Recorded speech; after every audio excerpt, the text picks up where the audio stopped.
On a Wednesday, cloaked in a gentle mist, the kind of day that passes quietly without ceremony, my boots squelched through shallow puddles, poorly chosen for the damp weather.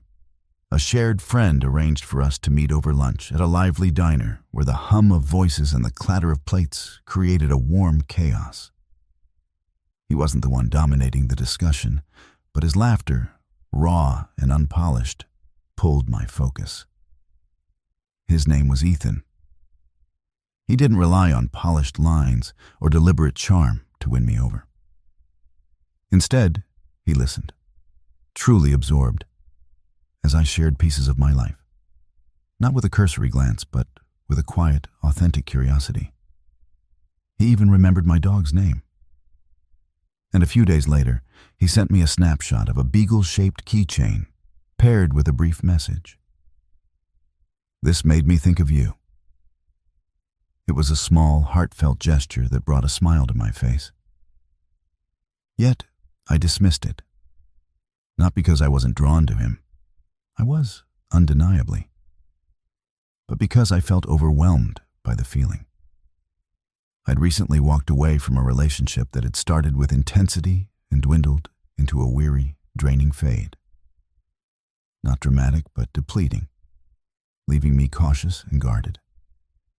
So when Ethan entered my life, consistent and sincere, with no trace of pretense, I faltered. My heart wasn't used to being handled with such care. But he didn't demand more. He remained, offering subtle signs of care, a text asking about my day, a song he thought I'd appreciate. Nothing extravagant or performative, just genuine.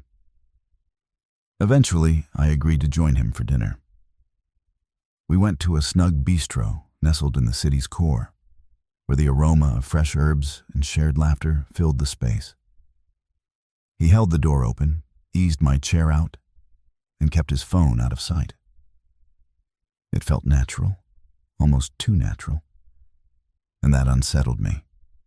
I'd grown accustomed to love feeling like a constant effort, decoding intentions, mending cracks, navigating uncertainty. Ethan brought a sense of ease, and I wasn't sure how to hold on to something so unfamiliar. We continued to meet. Nothing structured, just moments that flowed effortlessly. But I kept a barrier up.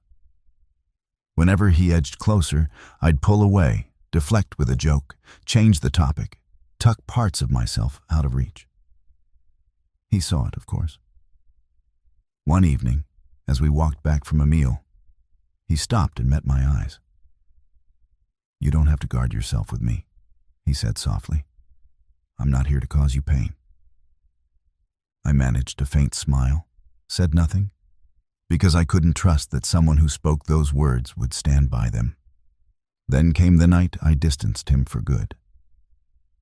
We were at a charming rooftop spot he'd selected, draped in twinkling lights with gentle music weaving through the air and a soft breeze drifting past. He asked about my week, and as I spoke about work, he listened as though my words were the most compelling story he'd encountered. Then came a quiet moment, ripe for truth.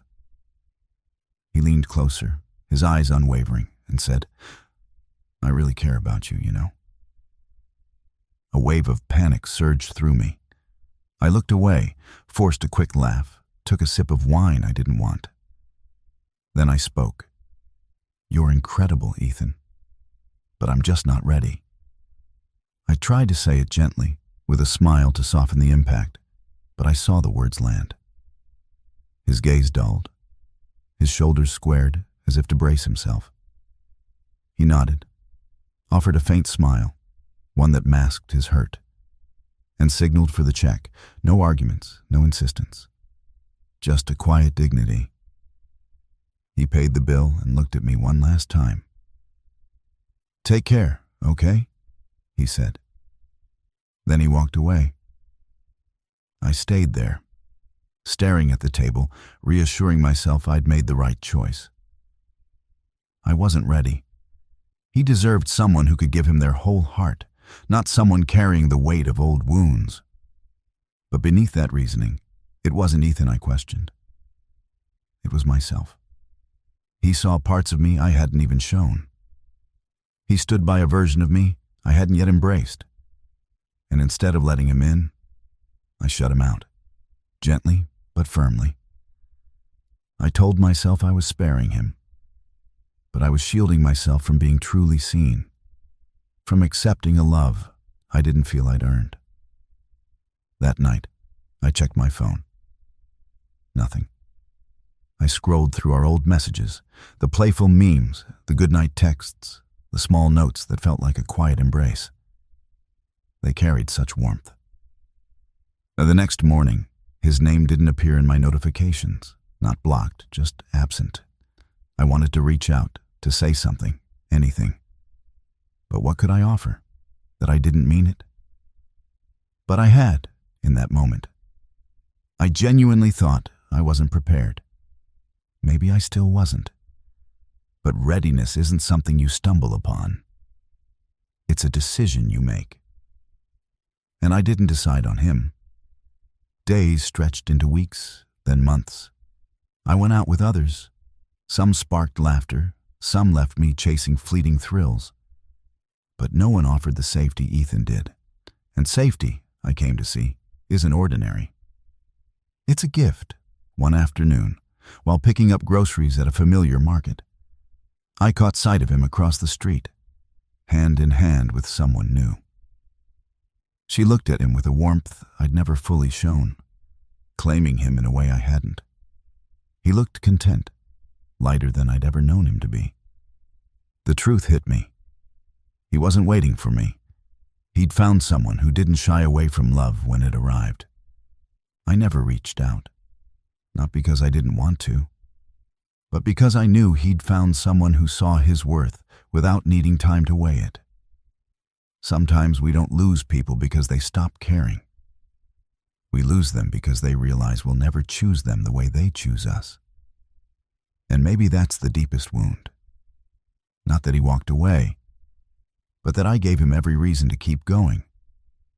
So if you find yourself across from someone who sees you, really sees you, and your instinct is to pull back because it feels too gentle, too constant, too right, stay.